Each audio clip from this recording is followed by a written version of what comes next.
Assalamualaikum warahmatullahi wabarakatuh. Oke, langsung aja. Kali ini kita akan membahas bagaimana cara kita memahami rumus if ya. Sebenarnya kalau kita tahu rumus if itu apa, itu sebenarnya sangat bermanfaat sekali ketika kita bekerja menggunakan data Excel data Excel yang jumlahnya besar. Itu mungkin salah satunya rumus if inilah yang sangat berguna. Jadi langsung aja kita pahami dengan sederhana bagaimana rumus if itu ya. Rumus if itu sebenarnya digunakan untuk membuat keputusan berdasarkan kondisi yang kita buat.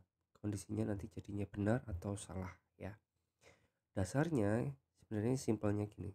Jika benar maka apa? Jika salah maka apa? Apanya ini yang kita buat gitu ya. Contoh langsung aja ya. Di sini kita ada data nama, kelas, nilai sama untuk kolom rumus if-nya ya. Kita ketika punya data seperti ini, jika kita sebagai seorang guru, kita mau mengkategorikan nilai yang di tiap siswa itu kategori nilai 90 itu A, nilai 70 itu B, nilai di bawah 50 itu C gitu ya misalnya.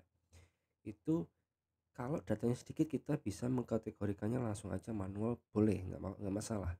Tapi kalau datanya ada 1000, 20.000 sampai seberapa pun yang banyak yang sekiranya itu membutuhkan waktu yang sangat lama jika kita manual. Lah, penggunaan rumus-rumus seperti inilah yang kita manfaatkan untuk mempercepat, mempermudah efisiensi waktu dalam pengerjaan sebuah data gitu ya. Langsung aja kita misal membuat kategori kalau nilainya di antara 80 ke atas dia nilainya A ya, 50 sampai 79 nilainya B, 49 ke bawah adalah C. Itu aja ya gampangnya ya. Kurang dari 40, kurang dari sama dengan 49. Ini saya membuatnya sederhana aja ya.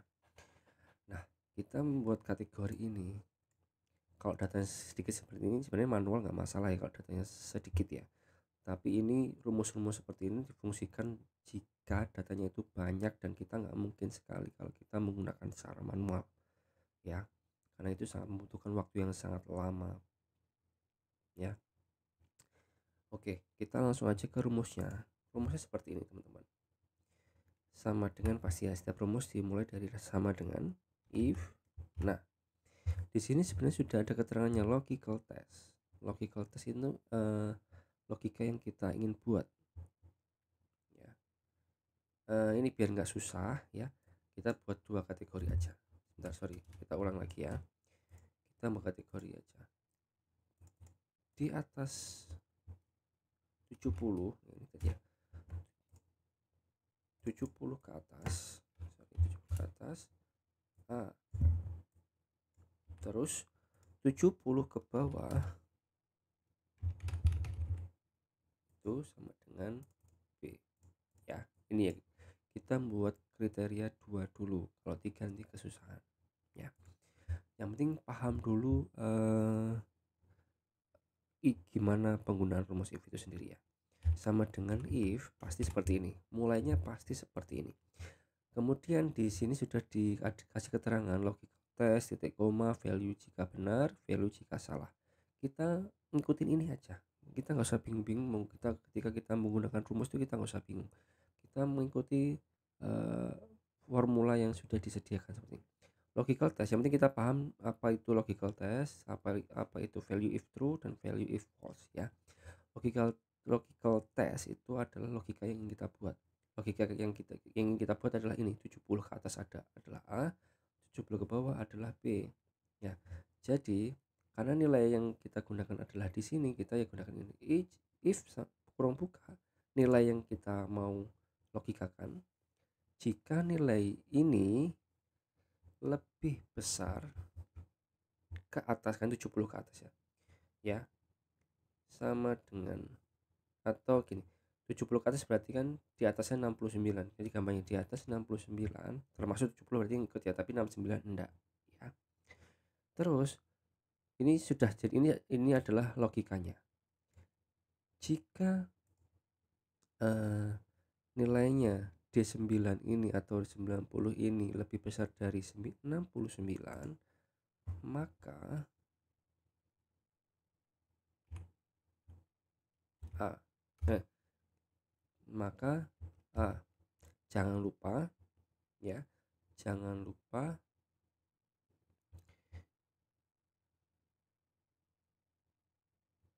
sorry, maka value jika benar ya, jika fungsi ini terpenuhi, jika nilainya lebih besar 69, maka itu nilai yang benar dulu ya, value if true, jadi dipisah sama titik koma. Jika salah berarti B, dan dia akan mendeteksi otomatis selain 69 ke atas berarti 69 dan 70 ke bawah ya, itu nanti otomatis akan mendeteksi adalah B gitu ya. Terus kurung tutup, di sini akan otomatis mendeteksi ya. Mungkin kalau sudah jadi seperti ini tinggal kita tarik atau klik 2 kali ke bawah. Ini bisa diklik 2 kali seperti ini ya, atau nah ini kayaknya lebih cepat sebenarnya.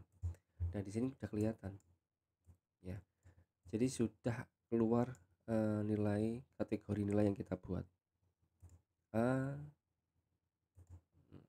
Dan jangan lupa kalau kita menggunakan apa namanya teks huruf ya, kita harus menggunakan titik koma seperti ini. Tapi kalau kita menggunakan sel ini A sama B ini, jika kita menggunakan ini misalnya, nggak perlu pakai titik koma. Jadi contohnya seperti ini, contoh aja ya. Jika D4 lebih besar dari 69, ini dibahasakan maka ya, maka nih. Tapi kalau seperti ini jangan lupa ini dikunci. Nah ini kita juga akan jelaskan ya pengunciannya. Ini akan kita jelaskan setelah video ini ya.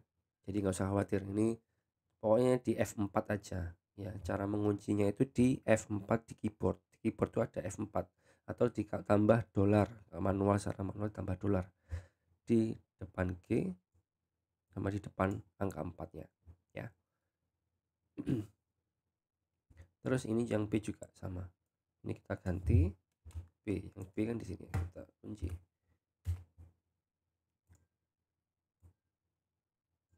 Sama ya kan, jadi tapi rumusnya sudah berubah nih. Nah gitu.